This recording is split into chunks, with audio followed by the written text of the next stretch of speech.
Good evening. We are now 2 days from the general strike against Congress to say that politics, as usual, is not working in this country. We demand better. We can do better. And by unionizing as swing voters behind one set of legislative demands, we can force Congress to act, to put the blueprint for a better America on the president's desk, so that we can end poverty, end mass incarceration, and end the endless wars. This legislative package is driven by our constitutional duties, the ones that are laid out in the preamble to the Constitution. And so to start these sessions off, we'd like to recite the preamble as a reminder of our mission statement, of our responsibilities, of our highest ideals as Americans.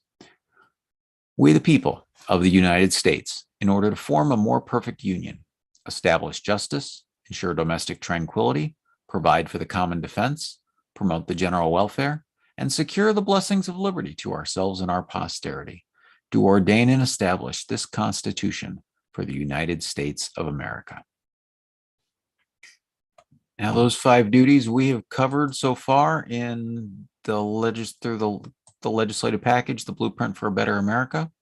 We have covered establish justice with major criminal justice reform, ensure domestic tranquility with a truce on guns and abortion, provide for the common defense by ending the endless wars and getting back to closer to the framers' intention for the size of the military, how we can promote the general welfare with the American Union Jobs Program, which includes 18 weeks of paid family leave and a public option for health insurance.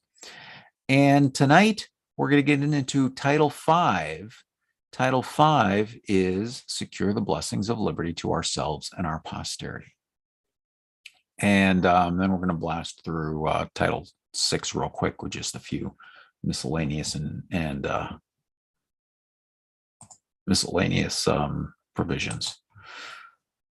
All right, so we got a full night ahead of us. The first, and then I should say tomorrow.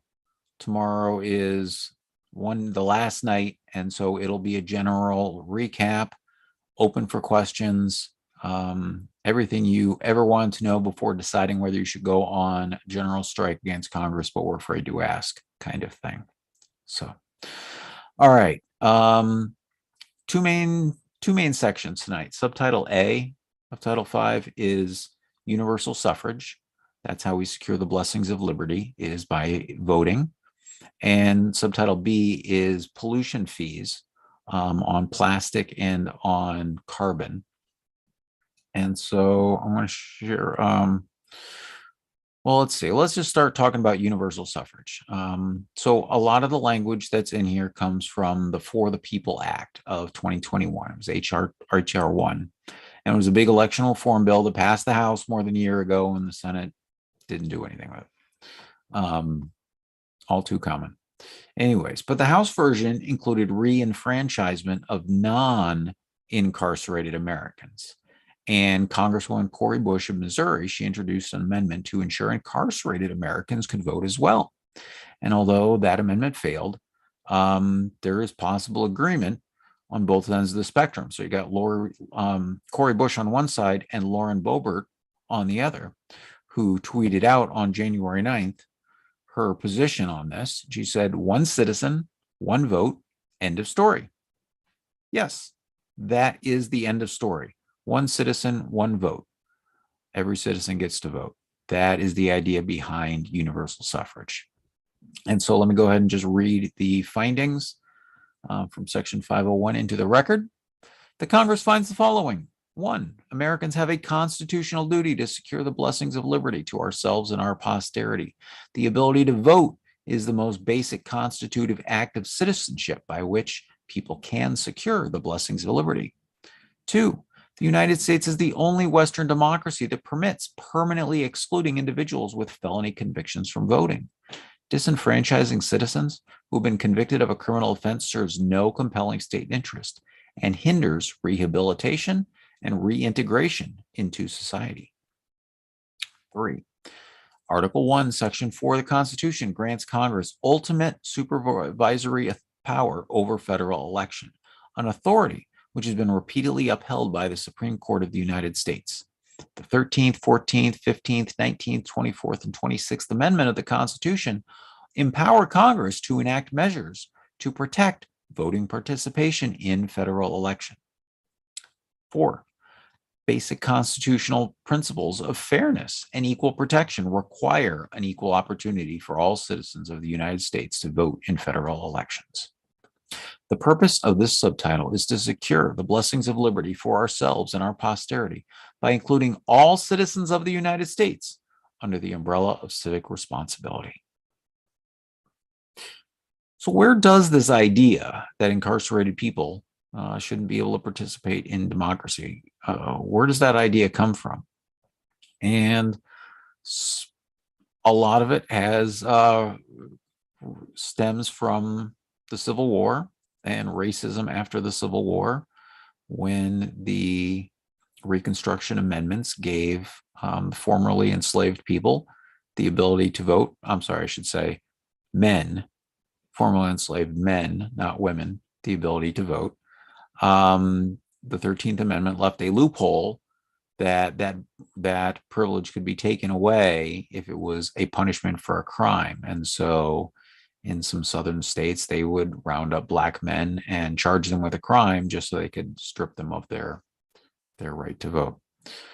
And so that's a lot where a lot of it comes from, because there are 2 states, Vermont and Maine, that still allow the incarcerated people to vote.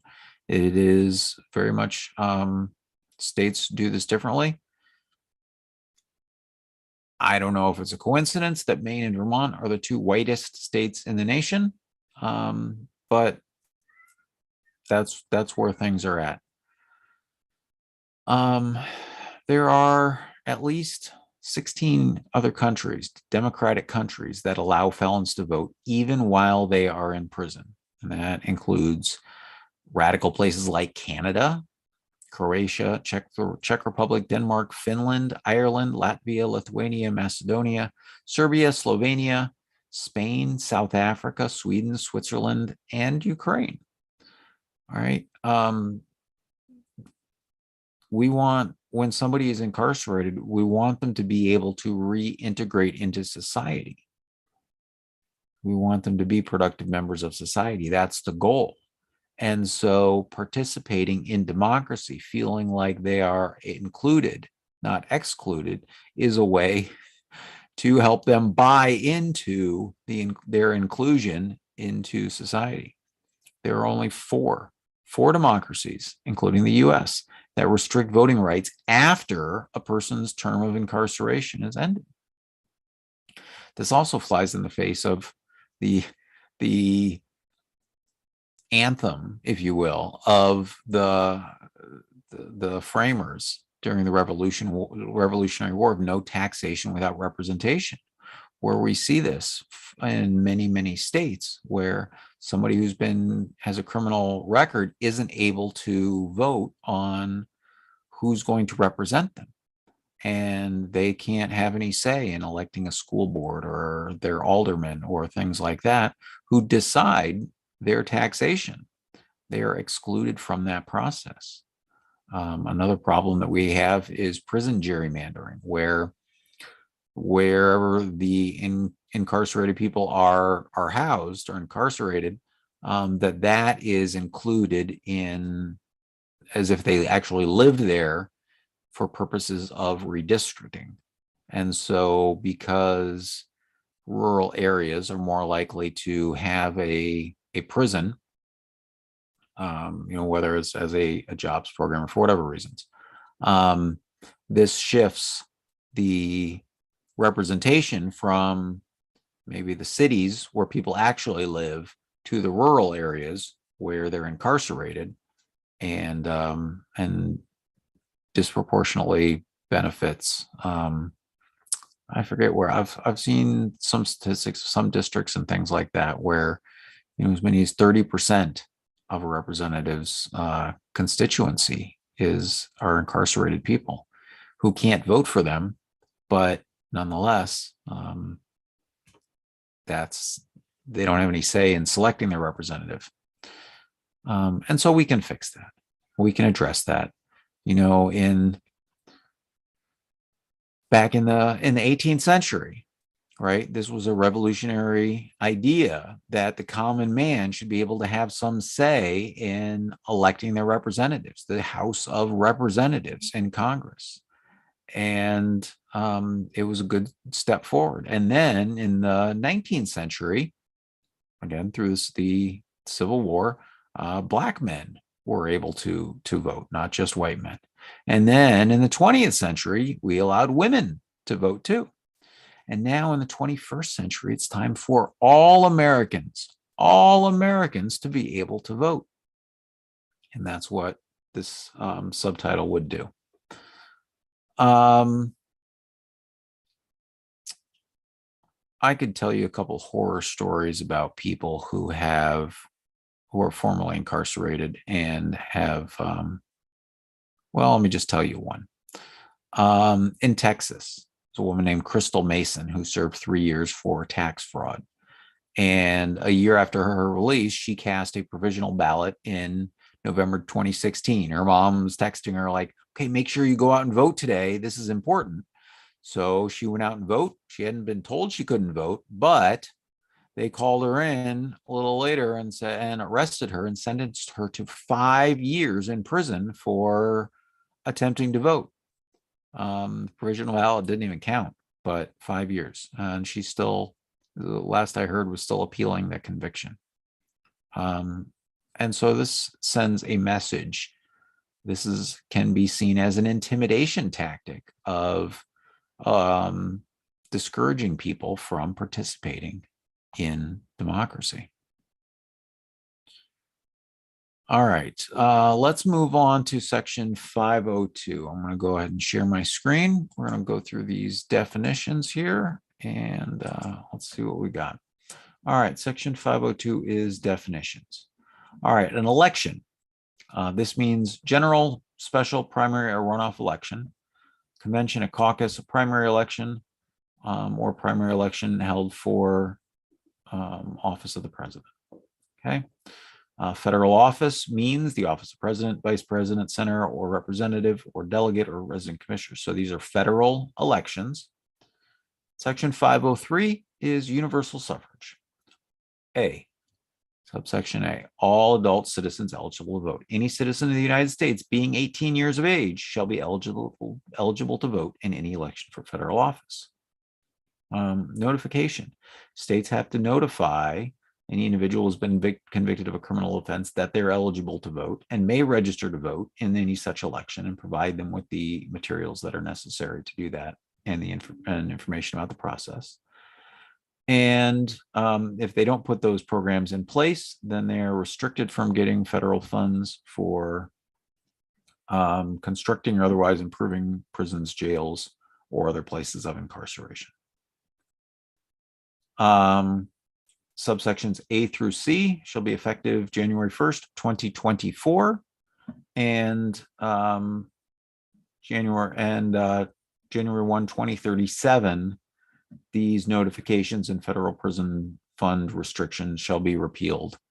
The message will have been sent and received by that point that one citizen, one vote, end of story, is the law of the land. So that gives us, more than a decade to change the narrative in the United States. All right. Section 504 is reduction of representative. Now, this is an existing section of the United States Code, but it's in need of updating. And so says that should any state deny or abridge the right of male inhabitants, strike the word male, being 18 years of age and citizens to vote, except for participation in the rebellion or other crime. I find it's, when they were talking about the rebellion, they were very clearly talking about the Civil War. But it would reduce the number of representatives apportioned to such state in proportion to the number of which citizens shall have lost their their access to the ballot box. And so this would do the same thing, but in no case by less than one. So if a state wants to disenfranchise some of its citizens, it shall lose at least one representative, unless such a reduction would leave a state without representatives. And that section would be effective January 1, 2025, after the 2024 presidential election.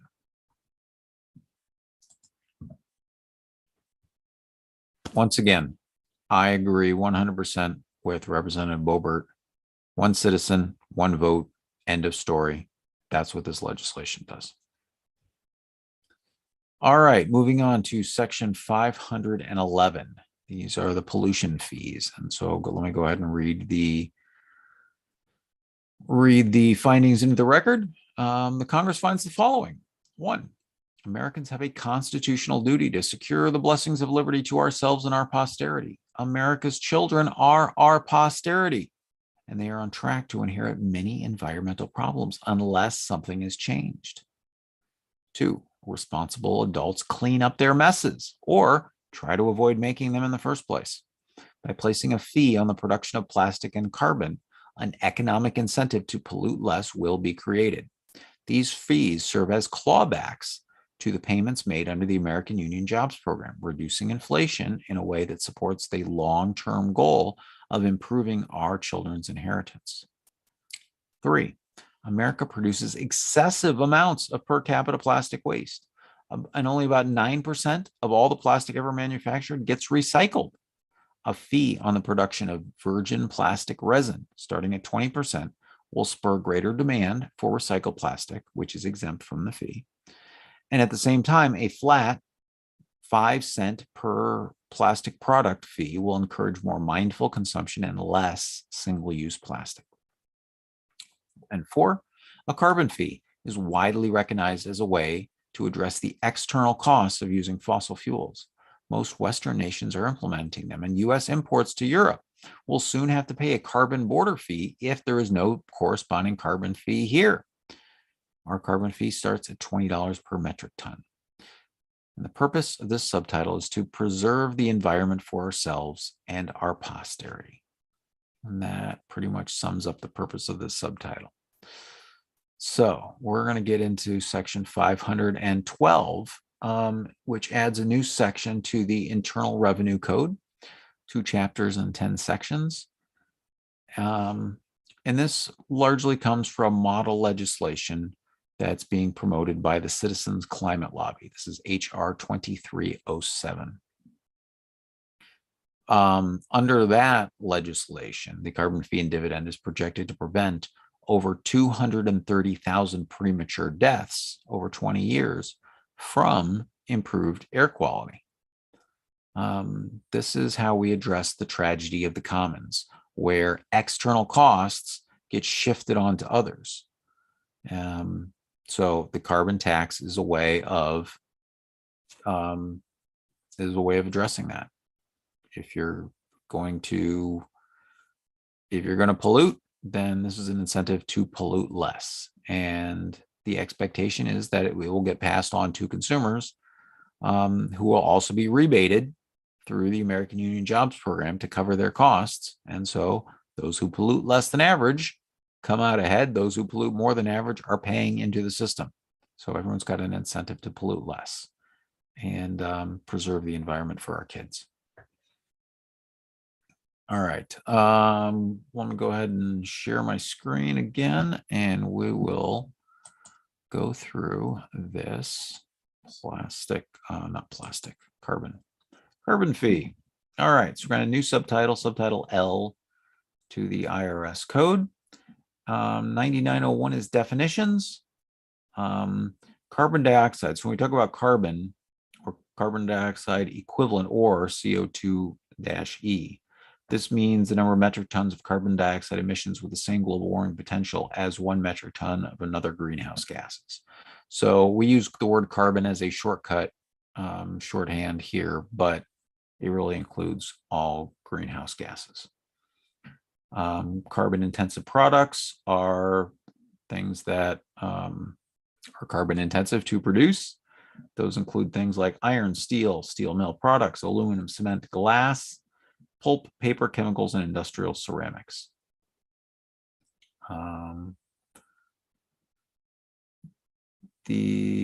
Let's see, anything else in here that's unusual or needs special attention? No, it's all pretty basic stuff. All right, so the carbon fee. There is imposed a carbon fee on any covered entities. Sorry, I'll just scroll back up. The covered entities are, in the case of crude oil, a refinery in the United States or the importer of any petroleum or petroleum product in the United States. In the case of coal, coal mining. In the case of natural gas, any entity entering pipeline quality natural gas and natural gas transmission or importers, or any other class or class of entities determined by the secretary. So those are the covered entities. And they are charged a carbon fee. It is the amount equal to the greenhouse gas content of the covered fuel. Straightforward calculation multiplied by the carbon rate fee. The purpose of the section, the carbon fee rate shall be $20 in the case of calendar year 2023. And then for every year after, increased by $10. $10 per year after that. Again, HR, this is sort of based on HR 2307, which was projected to cut America's greenhouse gas emissions by, I believe, by 50% over 10 years. All right, inflation, if there's that $10 would be adjusted for inflation.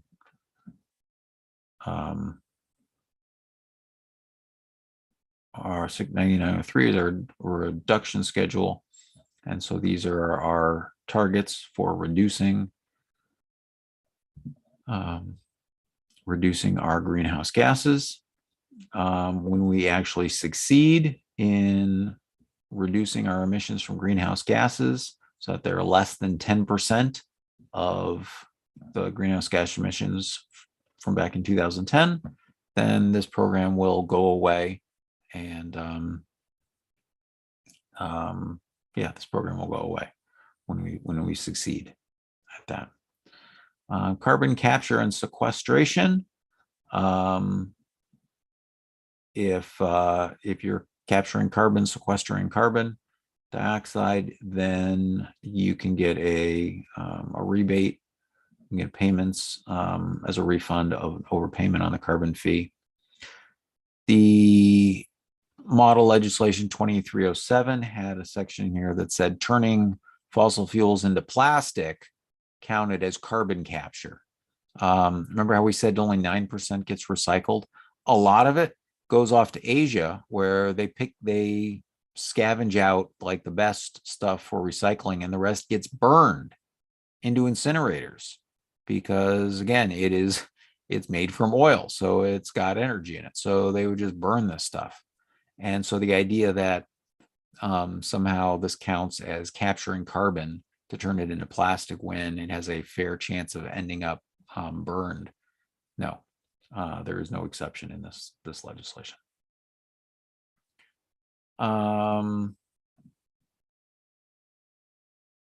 So yeah, so that's that. Administrative authority is through the secretary, who will issue regulations and guidance as needed.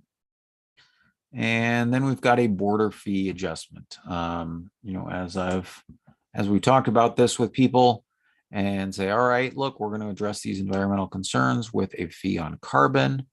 Some people say, well, but then they're just going to make all the polluting stuff over in Africa where they don't have this carbon fee, and then they're going to ship it over to the United States. And so all the same amount of pollution ends up in the air, and it doesn't make any difference. So this doesn't work. Well, this is why a carbon border fee adjustment is included, so that when things get imported into the United States, that they pay a fee essentially equal to what they would have paid on the carbon if it had been produced here.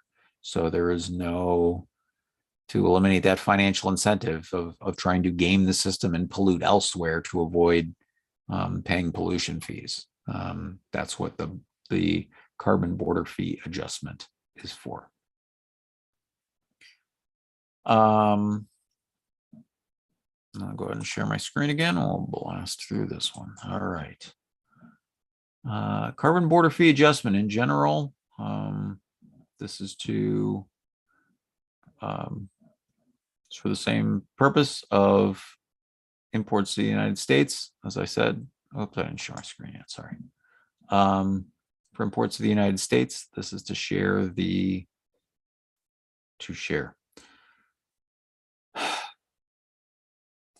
This is to cover products made from fossil fuels being imported into the United States. And those carbon intensive products that we talked about earlier, the secretary will figure out exactly what to charge for these sorts of things. And when you export, you'll get a credit, 75% of whatever the total carbon fees are. So you'll get a credit for American-made products that are being exported to other countries. Again, to help us stay competitive. 9912 is administration of this, and they're going to come up with rules and guidance, methodology. So I want to make sure we figure out what the product's greenhouse gas content is, make sure it's consistent with international law, and facilitate international cooperation. As we said in the findings, Europe is rolling out a carbon fee. And so for the benefit of international trade, we want to harmonize these things as best as possible, because we all live on the same planet and can all work together to address these problems. In the case of incomplete data, use customary methods of interpolation that favor enhanced mitigation and facilitate international cooperation. Avoid the double pricing of greenhouse gas emissions. So good faith effort. We're not trying to double charge people. We're not trying to penalize people. We want to avoid any double pricing and harmonize this adjustment with the domestic carbon fee so that we ensure that everything all balances out. And did we look at the, is there an effective date on the effective date on the carbon fee itself is going to take place in 2023. But figuring out these import fees is going to be a little more complicated to figure out all the stuff for carbon intensive products. And so for that, they get a little extra time. The implementation shall be no later than October 30th, 2024.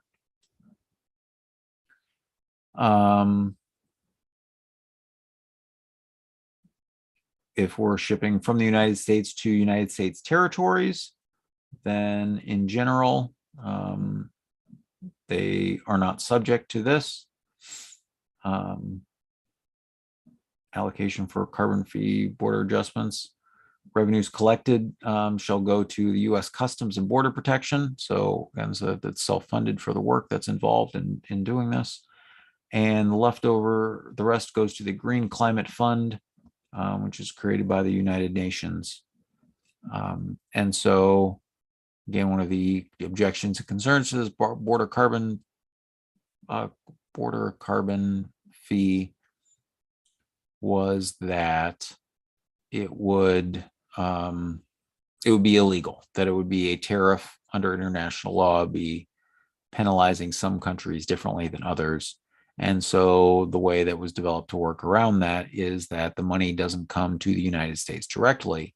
It's still collected to make sure that we've got this level playing field, but it goes to the United Nations Fund, the Green Climate Fund instead.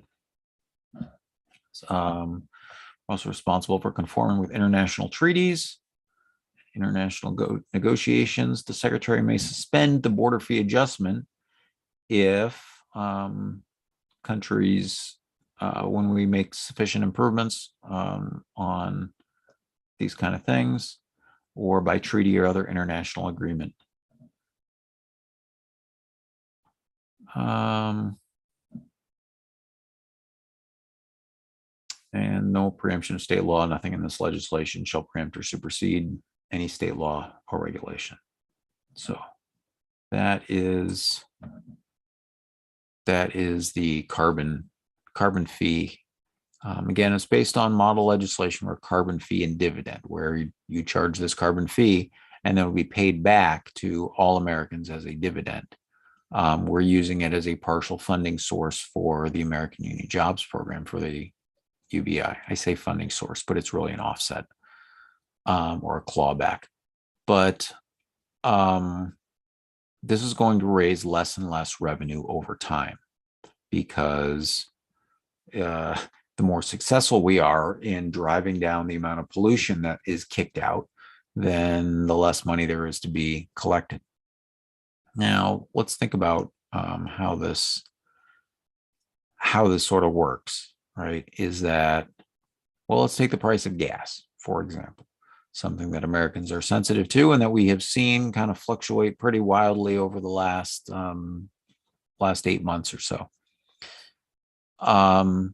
So according to Citizens Climate Lobby, producing a gallon of gas emits 5 pounds of carbon dioxide. Burning it emits another 19 pounds, and that is about equal to 0.011 metric tons. So for every $10 per metric ton should add about 11 cents to a gallon of gas. So in 2023, when this went into effect, there would be essentially a 22-cent per gallon tax that would discourage people from burning as much gas. And there would be an expectation that each year this amount of fee is going to go up by $10. And so that you should expect the price of gas to go up 11 cents every year as a result. And so when you're making a car purchase, you should have this built into your calculations that not that gas is going to be cheap forever. So I can just buy this big giant SUV that gets 9 miles to the gallon because why not? Gas is cheap. Instead, we want to change the mindset, change the calculation to say, look, gas is going to ratchet up over time. And so we want to be more thoughtful, more mindful in our purchases and take this into account when purchasing a new vehicle. And so this will, again, drive greater demand so that the car manufacturers are producing more fuel efficient vehicles as a way to, because that's what customers are going to want. So this will encourage people to think more long-term when this slowly escalating fee on carbon. This will help people think long-term about what their energy usage is going to be and strive for greater efficiency so that as everyone makes better decisions, we all come out ahead.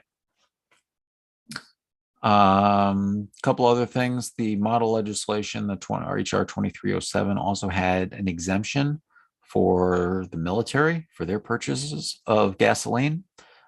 This legislation does not. As you may know, the United States military is the largest single consumer of fossil fuels on this planet. It takes a lot of gasoline to run all the tanks and the jets and the boats and all these sorts of things.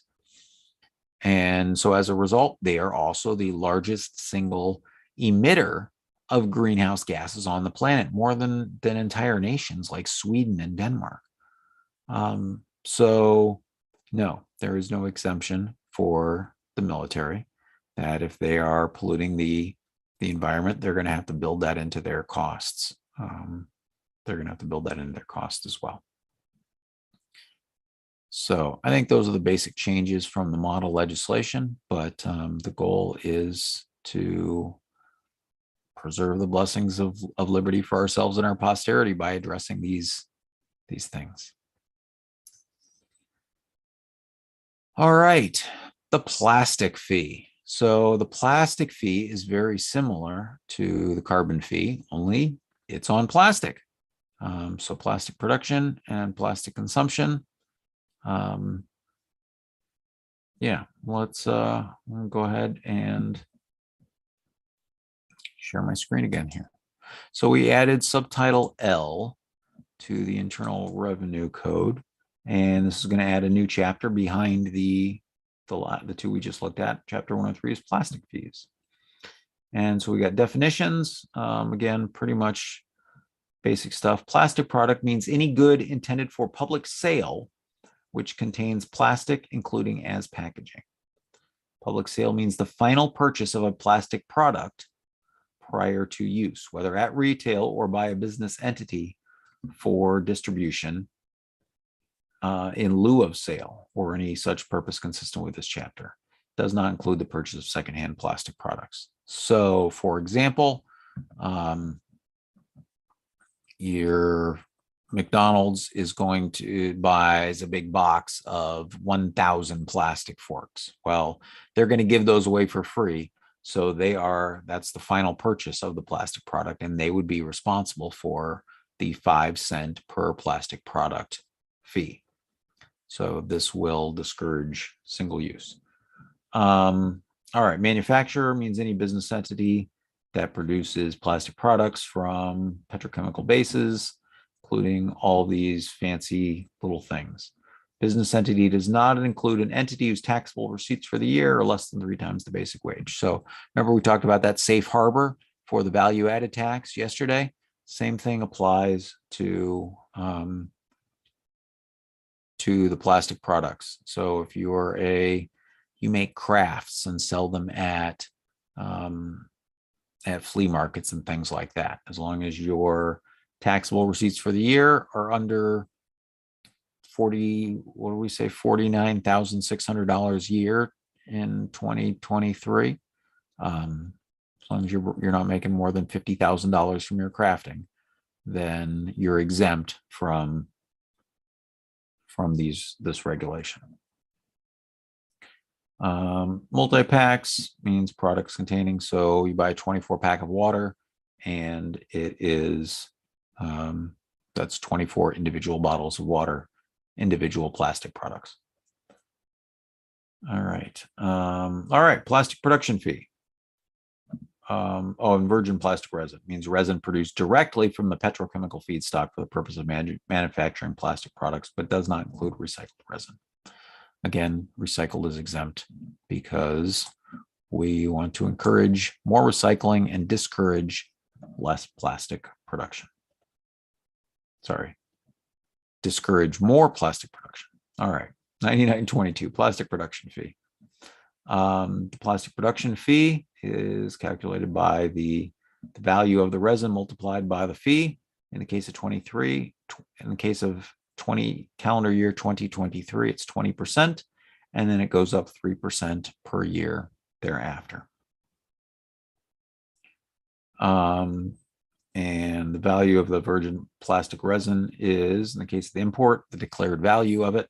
In the case of sale, the sale price. In the case of production, so if you've got a vertically integrated industry that makes the resin and then also turns it into plastic products, it's the fee is the total weight of the resin multiplied by the market price for the month, determined by the administrator in conjunction with the Bureau of Labor Statistics.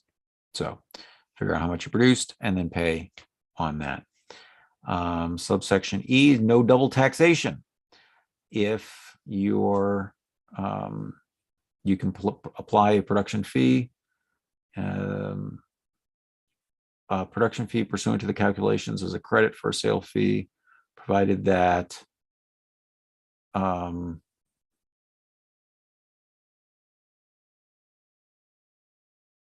what is this? Oh yeah. So if you're paying your production fee up front, but then you turn around and sell it, then it counts as a credit. So you don't have to pay double.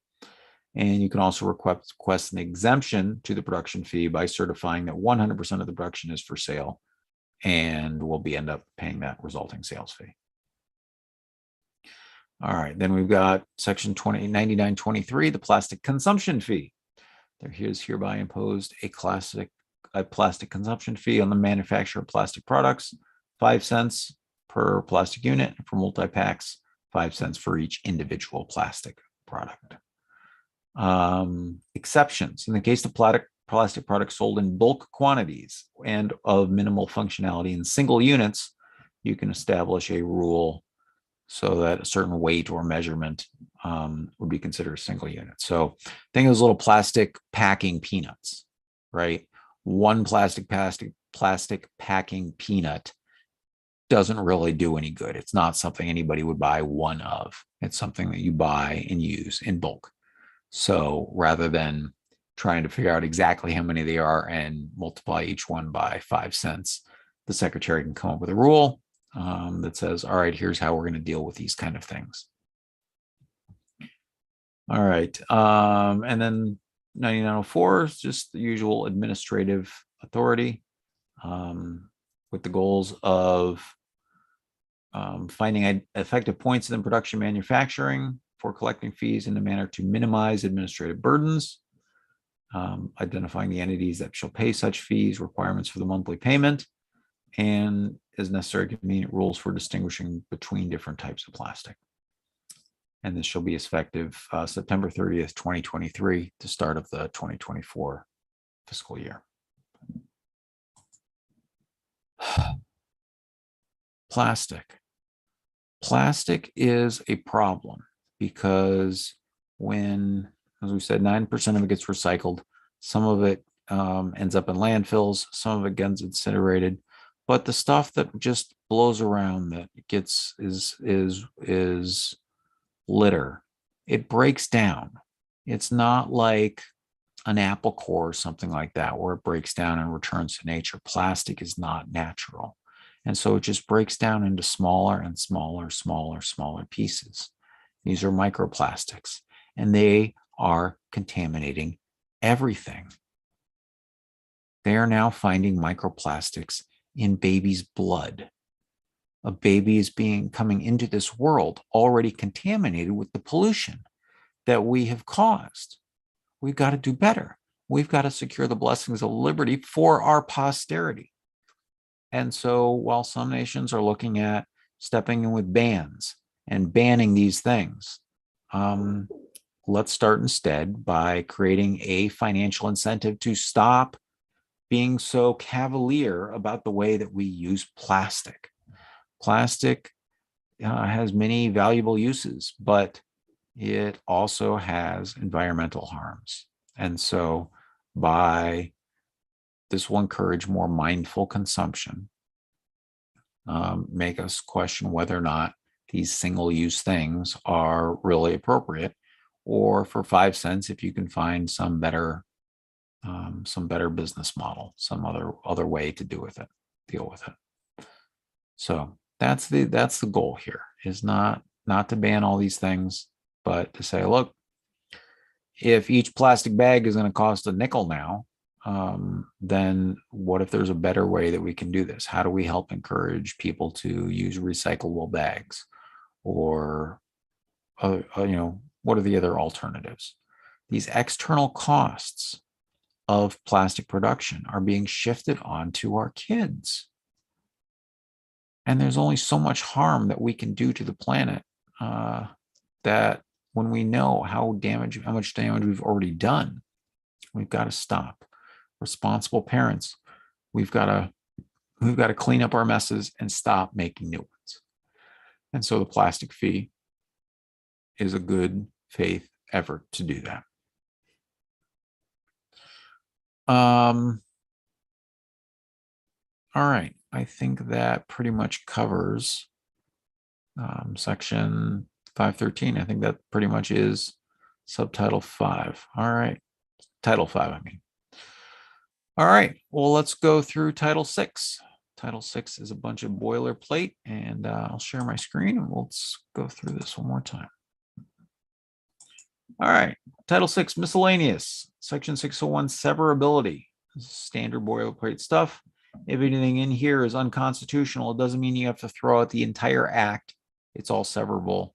If a plastic fee gets struck down or whatever, you don't have to reintroduce poverty, mass incarceration, and the endless wars. All right. Section 602 is the savings clause. Nothing in here shall be construed to limit legal or administrative remedies under these that are already existing to affect any federal, state, or tribal law that applies to an Indian tribe because of the political status, or to waive the sovereign immunity of an Indian tribe without the consent of the tribe. So that's we're not trying to, this is not looking to take away any of the existing legal or administrative remedies that are out there, but instead to, yeah, we're not taking those away. 60 and section 603, unless noted, the act shall be effective on passage. As we've gone through this, we've talked about the effective dates for many of the sections. Unless there's a specific effective date, then it's effective on passage. And so that is the blueprint for a better America. 104 sections, 6 titles, more than 50 different policies. And thanks to everybody who tuned in over the last 20 days as we've gone through this, so that the American people can understand when we say end poverty, end mass incarceration, and end the endless wars, this is exactly what we're proposing. This is exactly how we can do these things. We have the power. We have the power in the richest, most prosperous nation on the planet to address these things. All that we're lacking is the political will. And so we, the people, need a better way to organize, to exert our political will in a concentrated direction. And we could do that by unionizing as voters. And so tomorrow we'll talk more about the general strike, as well as give a broad recap and overview. But yeah, this is, yes. Thank you to everyone over the last year plus that contributed to crafting the blueprint, to finding errors, to shaping the policies, that did the research and wrote the reports and everything that helped identify some of these root problems, root causes in America that we needed to address. So many people, individuals, groups, organizations that all contributed to developing the blueprint for a better America. I like to say I'm the chef, but I didn't come up with all the ingredients. People have contributed ingredients.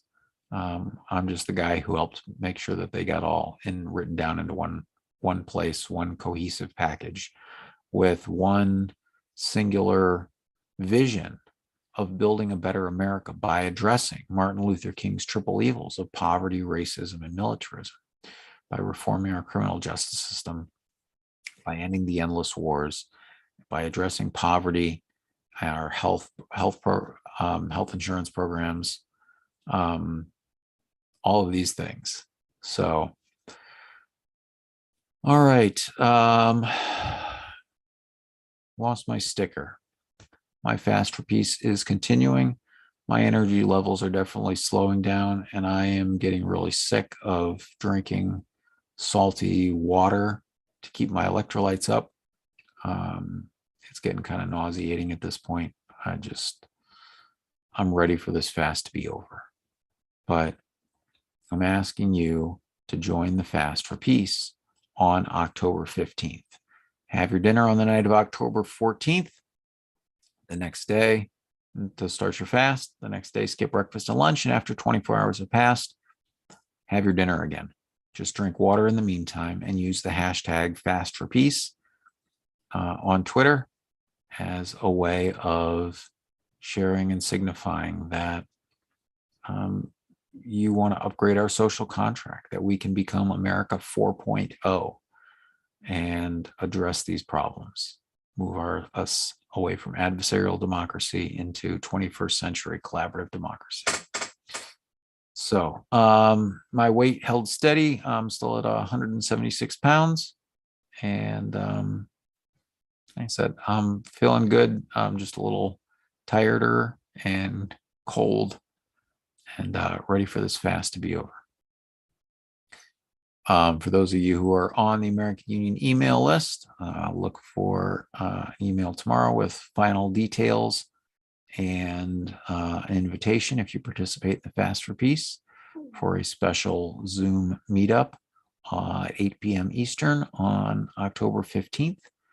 And I will be breaking my fast and reintroducing some liquid calories into my system after 512 hours, more than 3 full weeks. So, all right, with that, that seems like a good place to stop it. Thanks everyone who tuned in tonight, and we'll see you tomorrow for the last final day, day 21 of these live streams.